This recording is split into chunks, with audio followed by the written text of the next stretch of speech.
suis venu vous apporter une bonne nouvelle pour vous dire que vous êtes dans le réveil. Personne ne va nous l'arracher. On est libre de vivre le réveil. Laissez faire le réveil. Laissez faire le réveil. Laissez faire le réveil. Que Dieu vous bénisse. Jeunes, on peut s'asseoir. Aujourd'hui, nous allons voir un exposé autour du réveil pentecôtiste d'Azusa Street. Un petit récapitulatif de ce que les deux premiers orateurs ont dit hier. Le premier, frère Dieu merci, quand il est venu, il a présenté en quelque sorte, d'après ma compréhension, la beauté du réveil. Nous avons vu combien le réveil est important. Pourquoi il fallait ce réveil-là pour nous ici à Logos Tabernacle ou dans l'église Corps du Christ. Alors, nous tous, nous avions eu le goût plutôt d'avoir ce réveil. On était très contents, jubilés. Et ensuite, le soir, frère Joël va venir. Il dit, mais vous avez goûté au réveil. Vous avez vu combien c'est bon. Mais pour y parvenir, il vous faut la repentance. C'était ça, n'est-ce pas? Voilà, donc alors je me suis dit, mais ils ont déjà tout dit. Donc le frère a présenté le réveil, un autre frère a montré le chemin pour y aller. Je me suis dit, qu'est-ce que je vais dire aux jeunes? Alors quelque chose m'a traversé le cœur pour me dire, alors tu vas leur dire qu'ils ont déjà le réveil. Vous le croyez? Vous avez déjà le réveil. Puisque ce que j'ai préparé pour le réveil d'Azusa Street, c'est presque exactement ce que le frère Joël a donné hier. Donc, je ne ferai que reprendre ce qu'ils ont dit. Mais en réalité, le réveil est parmi nous. Puisque notre réveil, ce n'est pas une négociation. C'est un droit. C'est un acquis. Dieu n'appelle pas comme les hommes appellent. Quand Dieu t'appelle pour le salut, il va te dire que je t'avais déjà sauvé. C'est à toi de croire. Quand il t'appelle pour ta guérison, il va te dire que je t'avais déjà guéri. Donc c'est encore à toi de croire. Donc quand il nous a appelés pour ces réunions de réveil, c'est pas pour qu'ensemble nous trouvions avec lui le moyen d'avoir ce réveil. Il a déjà donné ce réveil. C'est comme ça que Dieu traite. Donc il nous a appelés pour nous dire que nous avons le réveil. Puisque en réalité, pour notre réveil, on sait que Dieu a des moyens. Il a sa puissance pour faire un miracle. Dieu a sa force, il a sa sagesse pour faire de grandes choses. Il a plusieurs moyens. Comme pour Israël, il a utilisé plusieurs moyens avant de les sortir du pays de l'Égypte. Mais pour ce qui est de notre réveil, frère, c'est biblique. Dieu n'a utilisé aucun de ces moyens. Il s'est donné lui-même pour que nous ayons ce réveil. C'est là à la croix. Et donc ce réveil, nous l'avons. Ce n'est pas une négociation. Le frère, Dieu merci hier, il a donné un passage dans Exode, où il a montré le réveil que Israël a eu après la traversée de la mer Rouge. Mais il n'avait pas fait de commentaire là-dessus. Il avait simplement fait une lecture. Alors, nous allons essayer de voir ce passage. Regardez que Israël sortait de l'Égypte pour aller avoir leur réveil de l'autre côté de la mer Rouge. Ils ont eu une réunion à l'ancienne mode. Mais il y a eu des forces d'opposition. Pharaon, le diable, qui a voulu les ramener dans une situation de servitude où il n'y a pas du tout de réveil. Mais il y a eu la mer Rouge que Dieu a utilisée pour engloutir toute force d'opposition à leur réveil. Et ils ont eu ce réveil. Cette même scène s'est reproduite dans le Nouveau Testament. Jésus-Christ, Matthieu 16, 22 à 23. Jésus-Christ, pendant qu'il voulait nous donner aussi notre mer Rouge à nous, il s'est décidé d'aller faire couler le sang à la croix. Le diable entra dans Pierre pour lui dire, Seigneur, non, ne va pas. Non, ça ne va pas t'arriver, tu ne vas pas mourir. Jésus-Christ lui a dit, arrière de moi, Satan. Mes enfants vont avoir un réveil. Ils vont chasser les démons. Ils vont guérir les malades. Ils vont parler de nouvelles langues. Ils vont baptiser les gens du Saint-Esprit. Ils vont ressusciter les morts. Ils vont marcher dans la puissance de la parole. C'est la réponse que Jésus-Christ a donnée à Satan. Donc, il est allé à la croix et il a versé son sang. Une fois que le sang a coulé, toute puissance d'opposition à ce que tu n'aies pas de réveil est engloutie. Quelle qu'elle soit, que ce soit une puissance de famille qui t'empêche d'évoluer dans les choses de Dieu, ça a été englouti dans le sang de Jésus-Christ. Donc nous ne venons pas pour avoir un réveil. Le prix a été payé à la croix et nous avons ce réveil maintenant même. c'est pas fini encore dans la Bible. J'ai lu le réveil de Josué. Dieu est apparu à Josué et il lui a dit que tu dois préparer le peuple pour commencer à posséder le pays. Effectivement, Josué avait un véritable réveil. Quand vous lisez le livre de Josué, chapitre 1 jusqu'à 10, Josué avec le peuple d'Israël et connaissait succès que succès, sauf quand Achan avait péché. Ils ont mis cela en ordre, ils ont continué la bataille dans la victoire. C'était un véritable réveil. Au point que les nations d'alentour avaient peur d'eux. Tous, ils étaient terrorisés, terrifiés. Josué avait un réveil. Mais quand Josué venait, après que Dieu lui ait dit de préparer le peuple, Josué, il vient, il leur dit, préparez-vous, puisque dans 3 jours, ce que Dieu ne lui avait pas dit, Dieu ne lui avait pas dit dans 3 jours. Josué est venu, il leur a dit, dans 3 jours, préparez-vous, puisque nous allons commencer à posséder ce pays. Alors je suis resté réfléchir, je me suis dit, mais pourquoi Josué a parlé de 3 jours pour commencer à conquérir le pays? Autrement dit, pour commencer à avoir le réveil. Pourquoi il fallait ces 3 jours? J'ai réfléchi presque toute la nuit. C'est dans la matinée, bon il y a très longtemps, c'est pas aujourd'hui, c'est dans la matinée que je vais me rendre compte plus tard que le peuple de Ninive, pour avoir leur réveil de repentance, toute la ville s'était repentie. Il a fallu 3 jours encore dans le ventre du poisson. Et Jésus qui vient, il dit, il ne vous reste aucun autre miracle à part celui de Jonas. Il vient, il dit, détruisez ce temple, et dans 3 jours, moi je vais le relever. Et finalement, il a accompli ces 3 jours-là. Le 3e jour, il est ressuscité, le feu est tombé à Pentecôte. Donc le réveil a commencé. Donc pour notre réveil, c'est Jésus-Christ lui-même. C'est le sang de Jésus qui a payé le prix pour le réveil. Ce n'est pas une négociation. Donc moi je suis venu vous apporter une bonne nouvelle pour vous dire que vous êtes dans le réveil. Vous allez voir dans la Bible, quand Pierre a eu son réveil dans la prison, la Bible dit que l'ange le réveilla en le frappant de côté. Et les chaînes tombèrent. Donc quand le réveil vient, les chaînes tombent. Et ici vous avez vu comment les chaînes sont tombées, comment les démons ont pris fuite. Donc quand le réveil vient, il y a la délivrance qui intervient. Donc je suis venu vous dire tout simplement que nous avons ce réveil-là. Mais tout dépend de l'attitude individuelle du croyant. On n'a pas besoin d'aller ailleurs. On est dans ce réveil-là. Encore, je prends un exemple dans la Bible. Israël était buté devant un fait. Il n'y avait plus de miracles en Israël. Il n'y avait pas de guérison. Aucun jeune ne présentait le baptême du Saint-Esprit à ses amis à l'école. Incapable de prier, guérir les malades. On parlait de Jésus que pour parler en Israël. Ils étaient dans un état d'endormissement spirituel. Mais tout en étant dans le pays. Même le roi lui-même, dans le même état. Or Dieu avait déjà dit que nul ne tiendra devant vous. C'est ce que Dieu avait dit. Et quand David lui vient, tout dépendait aussi de son attitude. David pouvait venir, il dépose à manger, il retourne, il s'en va. Mais il a eu une attitude de foi pour dire que qui es-tu toi pour insulter notre Dieu? Donc tout dépend de ton attitude personnelle pour que ton quartier reçoive le baptême du Saint-Esprit. Tout dépend de ton attitude pour que tes frères dans le quartier soient guéris à tout moment, qu'ils n'aillent plus à l'hôpital. Tout dépend de ton attitude. Dieu est prêt à faire n'importe quoi. C'est nous les hommes qui avons un problème sérieux.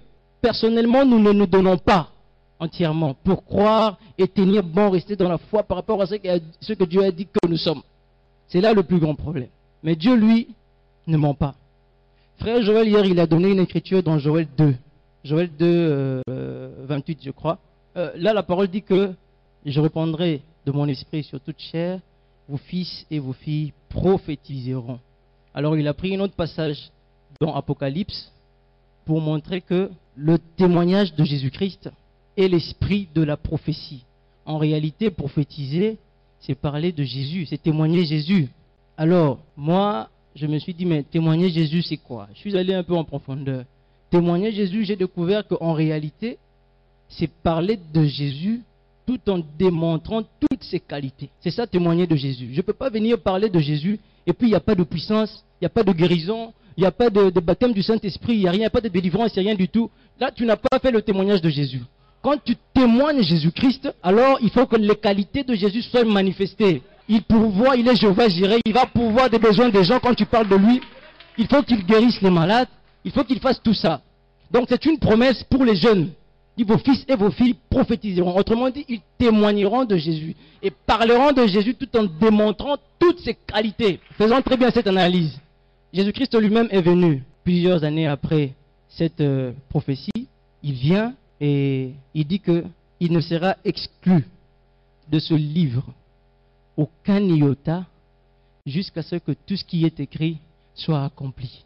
C'est Jésus-Christ qui l'a dit. Maintenant, quand est-ce que tout ce qui a été écrit ici a été accompli? Vous avez la réponse, non? Où est-ce que ça a été accompli? Voilà, à la croix, ça a été accompli. Christ était l'accomplissement de chaque prophétie, de chaque promesse. Tout ce qui a été dit dans les psaumes, dans les lois, dans la prophétie, ça concernait Jésus-Christ. Une fois à la croix, il a dit, Père, tout est accompli, il a tout accompli. Ça veut dire, pour que tu témoignes de Jésus, comme je viens de le définir ici, le prix ça a été accompli. Donc tu peux parler de Jésus dans ton école, dans ton bureau, dans la rue, partout. Donc ça veut dire qu'avec ce que je suis en train de dire, si vous faites très bien les analyses avec moi, mais on peut changer cette ville entièrement. Il n'y aura plus de paralytiques dans cette ville. La promesse dit qu'ils vont même enrayer la maladie. C'est ce que dit la promesse. Mais Christ a tout accompli à la croix. La promesse ne viendra pas. La promesse est. Tout dépend de notre attitude personnelle. La foi que nous pouvons avoir dans cette chose et agir. Puisque dans la Bible, Jean 3,15, on dit afin que quiconque croit ait la vie éternelle. Quiconque croit ait, c'est où je pose mon attention. Tu crois et tu as. Quand tu crois, c'est pas que tu auras. Quand tu crois, tu as. Autrement dit, la foi, c'est posséder. Donc, quand tu as la foi, tu possèdes. Quand tu as la foi dans ce réveil, tu le possèdes avec toi maintenant même. Notre réveil n'est pas une négociation. Ça a été acquis par le Seigneur lui-même. Il s'est donné lui-même pour que nous manifestions toute sa puissance, comme à Pentecôte. Dieu est capable et il peut tout faire à n'importe quel moment. Il cherche que des hommes et des femmes qui peuvent se laisser et qui les utilisent. Le réveil, c'est la grâce de Dieu. Ça ne dépend ni de celui qui court, ni de celui qui veut. C'est Dieu qui fait grâce. Et il a fait grâce à Logos Tabernacle, à ces jeunes d'avoir ce réveil-là ici. On ne le reçoit pas par des prières en tant que tel. Ça a été un acquis, notre réveil. Christ a payé le prix pour ça. Donc Dieu, en nous appelant pour le réveil, c'est puisque lui-même est en train de nous chercher. Ce n'est pas nous qui cherchons ces réunions de réveil, c'est lui qui les cherche. Il veut avoir un réveil avec nous. Puisque en réalité, le réveil, j'ai vu dans la Bible que c'est Dieu lui-même d'abord qui se réveille. Dans le réveil, c'est nous et Dieu vraiment quoi. D'abord, mais ça commence par lui. C'est Dieu qui se réveille. Zacharie 2,13. La Bible dit que toute chair fasse silence devant l'Éternel, car il s'est réveillé de sa demeure sainte. Donc Dieu lui-même peut se réveiller aussi. Donc c'est lui d'abord qui se réveille. S'il ne se réveille pas, tu ne peux pas te réveiller. C'est lui qui se réveille et puis vient vers toi. Il dit, bon, viens dans la réunion des jeunes de réveil, je t'appelle maintenant, viens. C'est parce qu'il vient de se réveiller. Il vient de se réveiller. Et regardez bien, quand il se réveille, on dit que toute chair fasse silence. Ça veut dire que l'endormissement spirituel fait silence. Le manque de miracles fait silence. Mes amis qui ne reçoivent pas le baptême du Saint-Esprit, ça fait silence, ils vont maintenant recevoir le baptême du Saint-Esprit. C'est pas fini. J'ai vu ça encore dans le Nouveau Testament. On dit Jésus s'étant réveillé. Il menaça la tempête. Il dit silence, tais-toi. Donc quand il se réveille, c'est toujours un silence. Donc Jésus se réveille. Dieu se réveille. Donc il faut dire que ça c'est le réveil de Dieu lui-même. C'est lui-même qui est venu se réveiller. Et ça nous enflamme nous aussi nous nous réveillons. Donc c'est son affaire à lui. Il a seulement besoin de le faire avec des hommes. Il ne peut pas faire avec des arbres. C'est lui qui se réveille et tout se tait. Les miracles prennent cours. L'amour prend cours. Le pardon prend cours. La sagesse prend cours. L'intelligence de la parole, le discernement prend cours. Les prophéties prennent cours. Les dons de langue prennent cours. La délivrance prend cours. Tout se tait. La mondanité tombe. Le péché tombe. La chair tombe. Notre égoïsme tombe. C'est parce que Dieu s'est réveillé. Alors vous n'avez rien à craindre. Ce n'est pas vous qui le faites. C'est Jésus qui l'a fait. Tout est tombé. Ça dépend de comment tu crois ça maintenant. Tout dépend de ta foi. Tout est tombé. Oh non, ce maquillage que je n'arrive pas à laisser, c'est tombé. Puisque Dieu s'est réveillé. Non, je n'arrive pas à laisser les coups toujours, c'est tombé. Je n'arrive pas à arrêter de voler ou de l'adultère, c'est tombé. Tout est tombé puisque Jésus s'est réveillé. C'est le réveil de Dieu et de son peuple ensemble. Amen. Amen. Acclamez le Seigneur. Amen. Alléluia. Béni soit le nom du Seigneur. Béni soit le nom du Seigneur. Alléluia. Praise God. Donc notre réveil, je veux que nous prenions conscience que notre réveil, ce n'est pas une négociation. J'aimerais que ça pénètre nos cœurs, nos esprits, nos âmes jusqu'à l'intérieur de notre intérieur. Parce que si nous comprenons ces choses, nous allons avoir la foi. C'est quand tu comprends que tu sais appliquer la foi. Et c'est très bien de comprendre ces choses. Ton réveil est un acquis. Christ est mort pour nous à la croix. Donc qu'on le veuille ou pas, c'est pour toi. Ça dépend de toi. Soit tu le prends, soit tu ne le prends pas. Le pays leur avait été donné. Soit ils entrent dans le pays, soit ils n'entrent pas. Ils avaient choisi de ne pas entrer. Et une autre génération est venue, a choisi d'entrer. Elle est entrée, cette génération-là. Se réveille. Si toi tu choisis de ne pas entrer, moi je choisis d'entrer. Les jeunes de Logos ont choisi d'y entrer. Donc nous allons entrer. Notre génération va venir nous trouver dans le réveil. Et ils vont relayer notre réveil. Nous allons entrer. C'est Dieu qui a décidé. Nous avons choisi d'entrer. Amen. Je vous ai dit que quand le réveil est là, les frères ont dit hier, quand le réveil est là, le thème principal, on parle de Jésus. C'est le baptême du Saint-Esprit. Mais regardez bien les enseignements ici chez nous. On parle de qui ici chez nous? On parle de Jésus ici chez nous. On parle du baptême du Saint-Esprit ici chez nous. On vient de passer par des effusions ici. C'est le réveil. N'allez pas chercher ça loin, c'est ici. Nous avons ça ici. On a vu avec vous que Pierre, quand il s'est réveillé, les chaînes furent tombées. Les démons ont été chassés ici. C'est le réveil. Ne voyez pas loin. C'est ici le gros tabernacle. On a Kimpur Street. C'est pas juste un street. Kimpur Street. On a une histoire de réveil ici. Les gens vont venir de partout. On a Kimpur Street. Jubilé. Jubilé.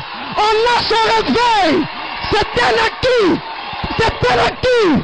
Praise God. Personne ne va le refuser. C'est notre réveil à nous.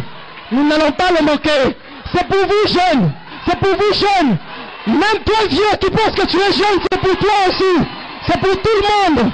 C'est notre réveil. Les paralytiques vont se lever ici. On est dans un début. Les démons parlaient, ils ont pris fuite.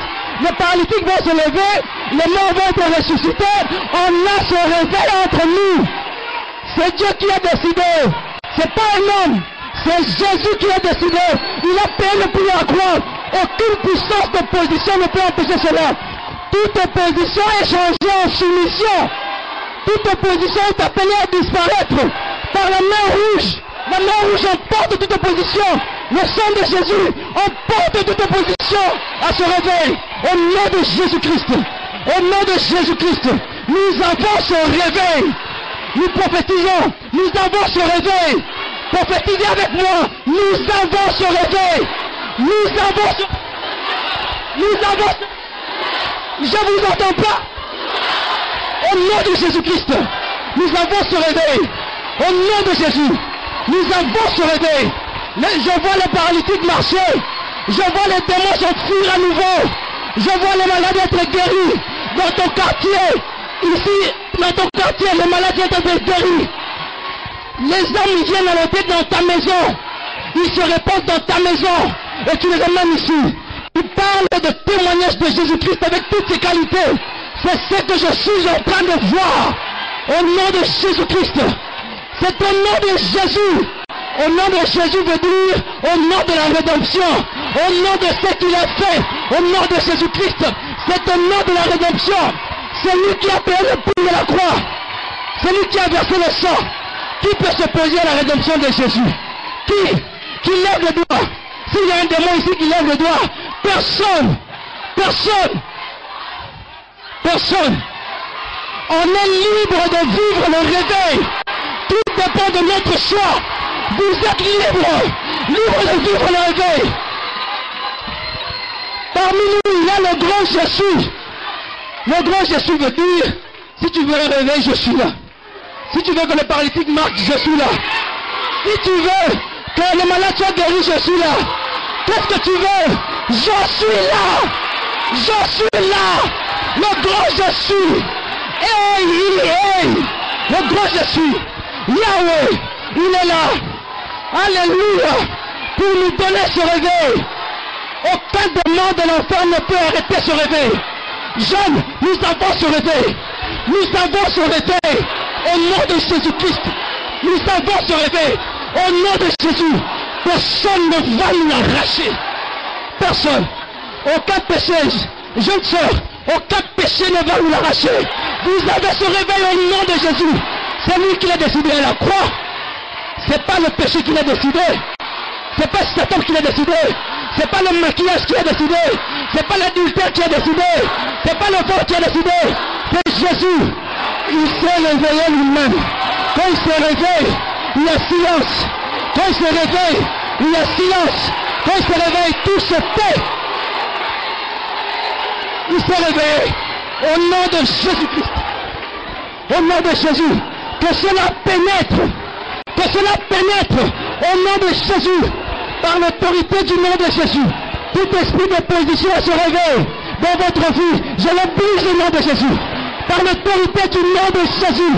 Recevez le réveil. Recevez le réveil. Recevez le réveil. Au nom de Jésus. Je recevez-le. Praise God. Thank you, Lord Jesus. Blessed be the name of the Lord. Nous avons ce réveil. Nous t'avons pas tous les bichons zappés. Nous t'avons demandé si comme bichons zappés. Nous avons ça ici. On a Kimpu Street. On a Kimpu Street. Aziza Street à nouveau. On a transporté Aziza Street de Los Angeles jusqu'à Miami. Ici. On l'a transporté. Vous savez par quoi? Par la foi dans l'œuvre du calvaire. Par la foi dans ce que Christ a fait. Par la foi dans le sang de Jésus. La mer rouge, il a emporté toute opposition. Toute opposition est partie. Qu'êtes-vous venu faire? Vous êtes venu chercher le réveil? Non. Vous êtes venu voir que vous avez le réveil. Vous êtes venu voir que vous avez le réveil. C'est ici et maintenant. La foi, c'est maintenant. Tu sors avec ton réveil, en double portion. Vous croyez là? Vous le croyez? C'est la convention des jeunes. Donc, vous croyez que Dieu va inspirer les jeunes pour venir les jeunes? C'est la convention des jeunes. C'est Dieu qui a choisi de traiter avec vous les jeunes. Je vois des jeunes filles en train de prophétiser et d'interpréter, de discerner le péché des gens ici. Alléluia. Le péché entre ici et il tombe là. Il confesse ses péchés par ta prophétie. Au nom de Jésus. Ça c'était ainsi dit le Seigneur. C'est ici maintenant. Ça dort en vous. Réveillez-le. Réveillez-le. Vous l'avez. Ce message de ce soir est en train de le réveiller. Ce réveil est réveillé en vous. Ce n'est pas votre affaire.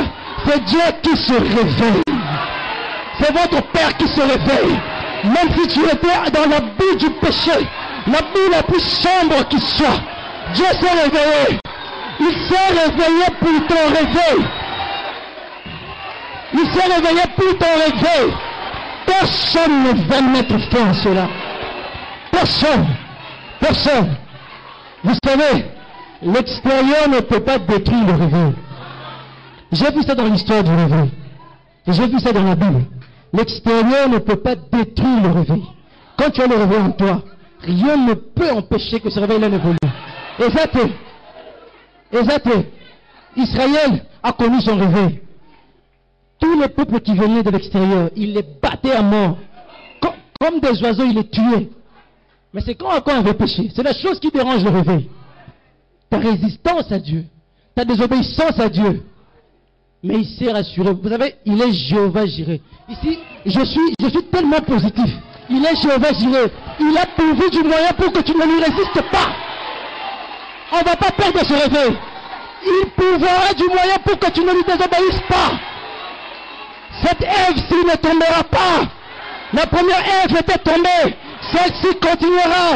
Un réveil qui va l'amener jusqu'à l'enlèvement. On est en train de partir. On voit le monde. On voit le monde. On voit le péché. On voit Matata Antonio. On voit Kabila. On part de l'enlèvement. On commence par se réveiller. Jésus viendra enlever une église puissante. Une église forte. Comme à la Pentecôte. Alléluia. Blessed be the Lord. Alléluia. Praise God. C'est ce que Jésus viendra enlever. Il ne m'a pas enlevé une église morte. Il a placé ce réveil dans les cœurs de beaucoup. Frère, on n'est pas les seuls. C'est partout dans le monde. On est en train de se préparer.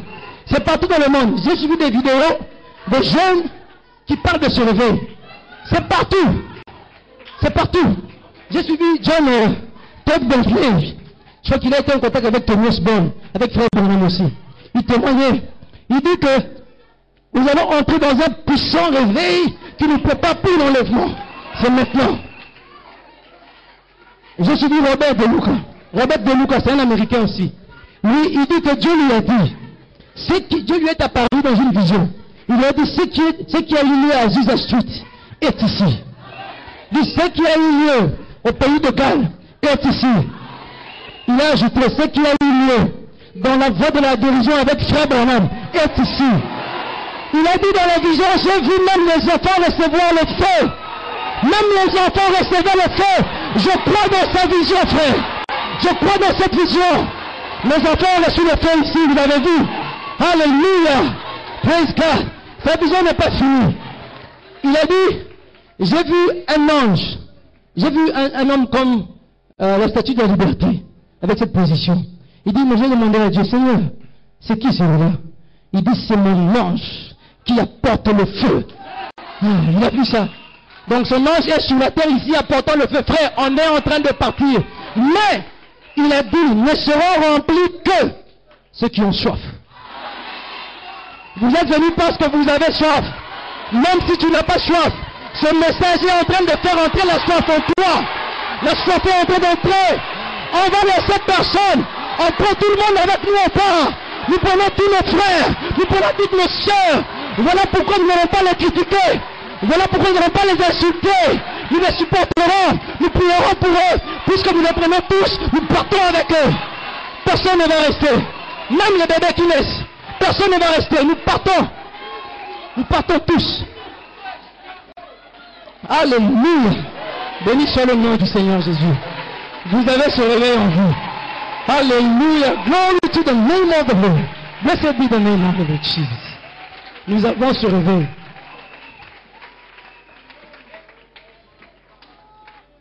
Sincèrement, je n'ai pas prévu de dire ça. Je n'ai pas prévu de parler comme ça. Je crois que Dieu nous a donné ce réveil. Il nous a donné ce réveil. Nous l'avons joué. Jubilé. Jubilé. Jubilé, jubilé, jubilé. Nous avons le réveil, praise God, alléluia. Béni soit le nom du Seigneur Jésus. Béni soit le nom du Seigneur Jésus. Alléluia. Glory to the name of the Lord Jesus. Oh, il y a plus de nous donner le réveil. Oh, ne crains rien, petit troupeau, car ton Père a trouvé temps de te donner le réveil. Alléluia. Ton Père a trouvé temps de te donner le réveil. Luc 12, 32. Alléluia. Béni soit le nom du Seigneur. C'est lui qui a trouvé bon de te donner ce réveil. Et Dieu te donne quelque chose, et puis tu ne vas pas la voir. Tu vas la voir. C'est Dieu qui te l'a donné. Tu vas la voir. Il a donné à l'homme la terre et la vie éternelle. C'est vrai, non? Il a donné à l'homme la terre et la vie éternelle. Mais l'homme a perdu cela. Qu'est-ce qu'il a fait ensuite? Il est venu le chercher pour le lui redonner. Donc quand Dieu te donne un réveil, et toute opposition est engloutie dans la mer rouge. C'est englouti par le sang. Vos enfants à la maison, chers parents, vont recevoir le Saint-Esprit. Vos enfants de 2 ans, 3 ans, 4 ans, 5 ans, ils seront baptisés. Vous avez peur dans vos cœurs. Vous êtes en train de dire que avec ce monde qui est pourri comme ça, comment mes enfants vont vivre? Bon, on a encore l'atmosphère, nous. Le coupé là, dans le Saint-Esprit. Major joyeux, nous avons le réveil. Nos enfants ne vont plus attendre 20 ans. Ils ne vont pas attendre jusqu'à 30 ans pour recevoir le Saint-Esprit. Mes enfants, moi je crois, ils peuvent recevoir le Saint-Esprit à l'âge de 2 ans, 3 ans, 4 ans, 5 ans. Même vos enfants, c'est le cas. C'est le cas. C'est le cas. Donc, chers parents, arrêtez de vous déranger. Arrêtez de vous déranger. Vous vous dites que ben encore la baby. C'est ce que vous dites. Et baby pour la bino. Pour la plan d'âme, ils s'en foutent. La plan d'âme de pas la bazala de la moussou. Bazala de la katela bango. Vous avez un réveil spirituel. Vous avez un Saint-Esprit. Ici à l'Euro Tabernacle. À Jésus chute. Téléporté jusqu'ici. À qui chute. Alléluia. Ils vont venir de partout. Ceux qui sont humbles. Ceux qui sont humbles vont venir voir votre réveil. Ceux qui sont orgueilleux vont insulter ça. On s'en fout des insultes. On s'en fout de ceux qui peuvent dire, qui disent que la voix c'est quoi là. Ma jeune fille, ma la mondanité, qui disent ce qu'ils veulent. On s'en fout. Nous croyons en Jésus. Il a payé le prix pour le réveil. Ce réveil est un droit légal. Praise God. C'est un droit légal. Nous avons ce réveil. Au nom de Jésus, c'est signé à la croix. Amen. Que Dieu vous bénisse. Praise God. Thank you, Lord Jesus.